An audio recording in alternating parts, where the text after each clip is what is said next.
Libraries are usually built to hold stories preserved in ink and paper. But at Kolkata's National Library, the most powerful stories aren't in the books, they are in the walls themselves. For over 250 years, this building has stood as the Belvedere House.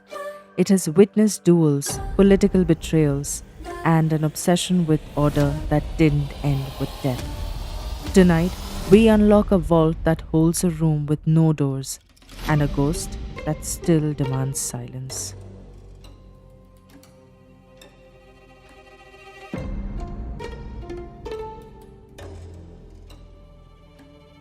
Our first entry involves Lady Metcalfe, the wife of Governor General Charles Metcalfe.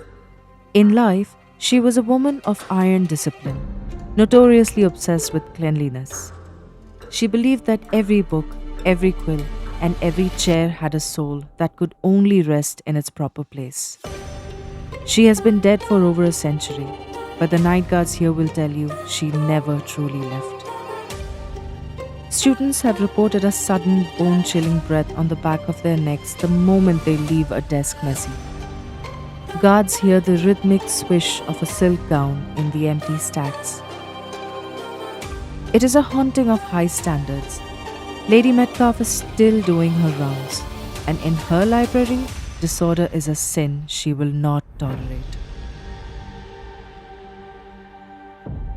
But before the books arrived, the grounds of Belvedere drank blood. August 17th, 1780. A sunrise duel between Warren Hastings, the first Governor General, and his rival, Philip Francis.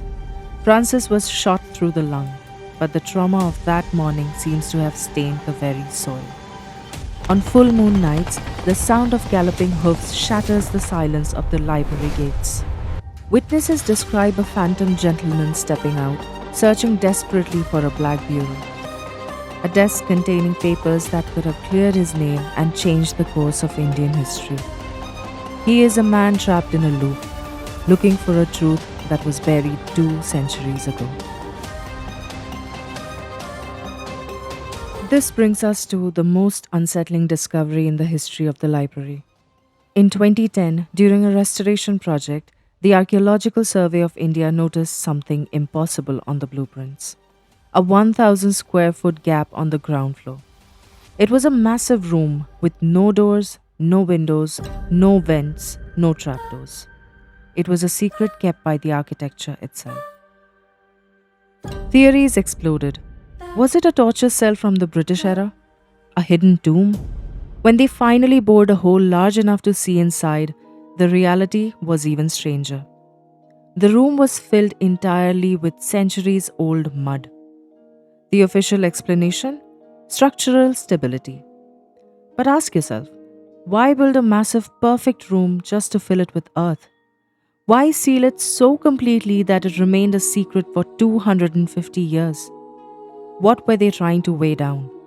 Or, more importantly, what was buried under the mud that they never wanted to see the light of day? In the National Library, knowledge isn't the only thing being preserved. Between the blood-stained soil of a duelist's pride, the cold breath of a perfectionist who won't let go, and 1,000 square feet of mud meant to bury the unthinkable, some vaults are better left locked.